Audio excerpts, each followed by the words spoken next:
Brothers, sisters, here are some magic books I received from Amazon. Now, these 3 books cost around $21, and those of you who are into magical tomes, that's magic as in M-A-G-I-C-K, not M-A-G-I-C. Some of you might know what I'm talking about. Then, if you're into those kind of books, you will probably know what these books are, and I've been putting off buying them for some reason, but I got them for about $21, and it's 3 books. Now, let me basically show you what they are, and I'll kind of read the description on them for the hell of it. Let me see if I can put them in order, though, because I'd rather put them in order. Ha. Alright, well, screw it. Let's start with this. The Lesser Key of Solomon, Goetia, the Book of Evil Spirits by L.W. de Lawrence. Right there.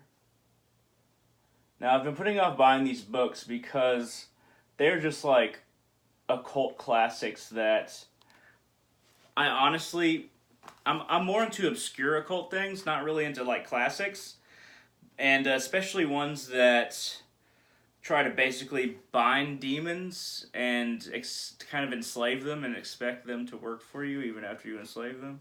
So it's very dangerous to try and enslave something and then expect it to do everything that you want, because you have to do everything just right.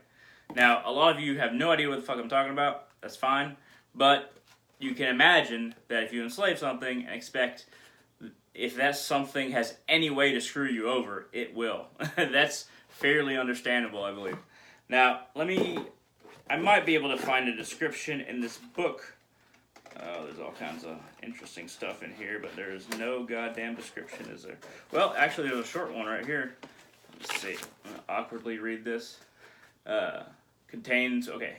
The Lesser Key of Solomon, Goetia, the Book of Evil Spirits, contains 200 diagrams and seals for invocation and convocation of spirits, necromancy, witchcraft, and black art, translated from ancient manuscripts in the British Museum, London.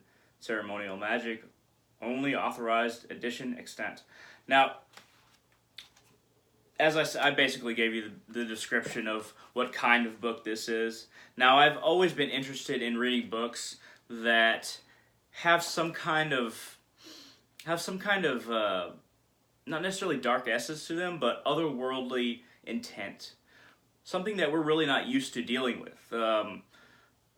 Processes that the average man have no idea exist. That's why I've been interested in random scientific theories, but also random magical theories, because most people have no idea that these things can actually work.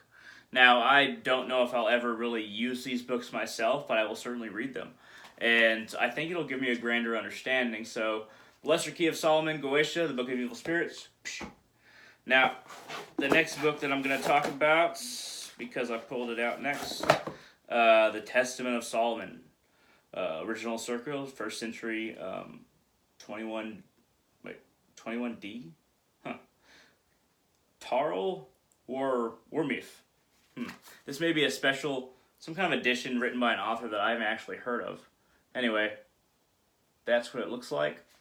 And it's called The Testament of Solomon. By the way, anybody who thinks that the upward star with a circle around it is evil, don't know that really this is the so-called evil version where man is, descending downward into the never-ending pit where possibly Abaddon is Lord and reigns over the bottomless pit, rather. But also it can be like 2 horns on top, which a lot of left-handers say are, powerful symbols of one's will. But anyway, pentagrams specifically are not necessarily evil. They just have different meanings. Now, this book I actually know less about than the other 2 that I have in here, but it is also shorter. So let's see if we have there we go. On the back it says, The Testament of Solomon has stood the test of time and remained one of the seminal occult works of antiquity. Far predating the Lesser Keys and associated works, far predating the Lesser Keys.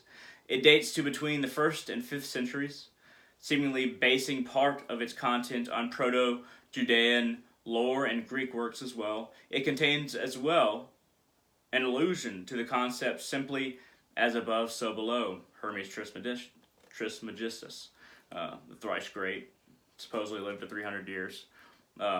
Also could have been Thoth in the Egyptian pantheon. Anyway, one of the earlier references to such, if the earlier dating is true, it describes a host of demons encountered by King Solomon during his time spent enslaving the same for the purposes of the building of the Temple of Jerusalem.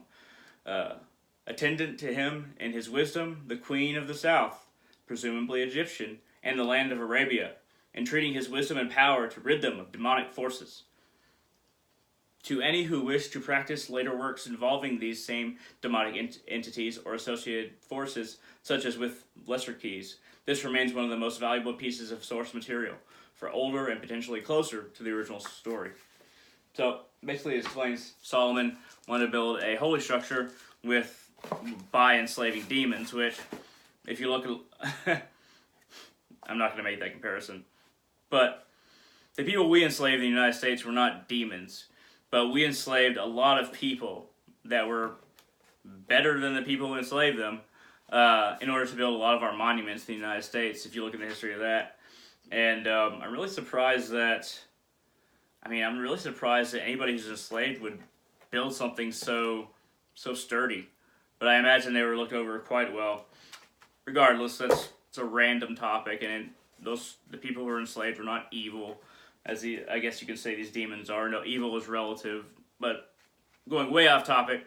Anyway, The Greater Key of Solomon, The Grimoire of Solomon, first edition, 1914, Samuel Mathers, new edition, 2016, edited by Tarl Marwick, something like that. Illustrations by Elisa Fausteris.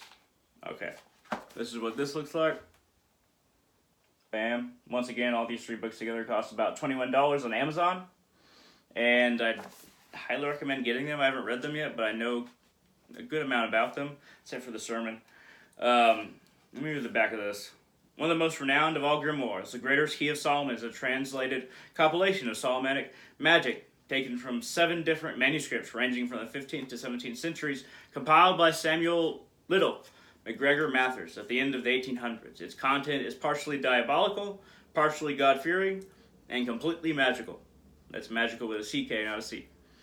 Through the rites listed within the text, which is broken into 2 books, the master or operator is said to be capable of calling forth a number of demonic spirits and securing various powers and abilities, partly through conjuring, partly through the use of pentacles and talismans. Additional experiments in invisibility, restoring lost property, and more are also listed.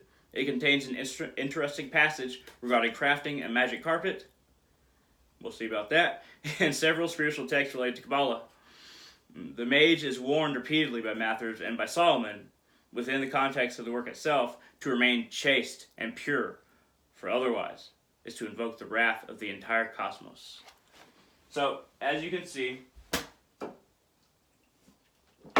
these 3 books are very religiously based. Abrahamic even, though not recognized by most people who fall under the Abrahamic label, or who put themselves around the Abrahamic label, confining themselves. But, why do I order books like this? Why do I order books on magic? Amazon's a great place for it, by the way. Why do I order books like this? There are vaster realities to everything that we think that we know. I never assume that I know everything or that one path is correct. So I allow myself to conceptualize more of the literature that exists from people of the past, ancient or recent, into my lexicon of understanding. Now, as I place different pieces of information, I start to conceptualize and understand reality itself. And the intellectual way of doing this is the way that I'm doing it, through books, through study, through practice. But there's a way to experience it, and that is by meditation, which I really have allowed to fall by the wayside. Meditation, honestly, delving into yourself as a human being, really going as deep as possible, and finding who you are when you turn all the spotlights of the senses within is far more valuable than reading a bunch of books. I just like to just put that out there, and I don't meditate nearly as much as I used to. My practice has fallen by the wayside. I used to meditate 20 minutes a day. Now it's much less. But, you know, books like this fascinate me. I hope that they fascinate you too. If you're watching this, you might just be out of interest for the video, or it might be out of interest for these books, books on magic. But I hope you found this interesting. If you like this video at all, hit that thumbs up down there. If you want to comment, say your feelings about these books, shoot down in the comment section below. I'd love to hear the thoughts of people who actually know these books and perhaps have read them. That would be very interesting. Not just people that say that, oh, they're evil, don't read them. That's boring. It's boring. But, hey, thank you very much for watching. Feel free to support me on Patreon at www.patreon.com/darkrealist. Capital D, capital R.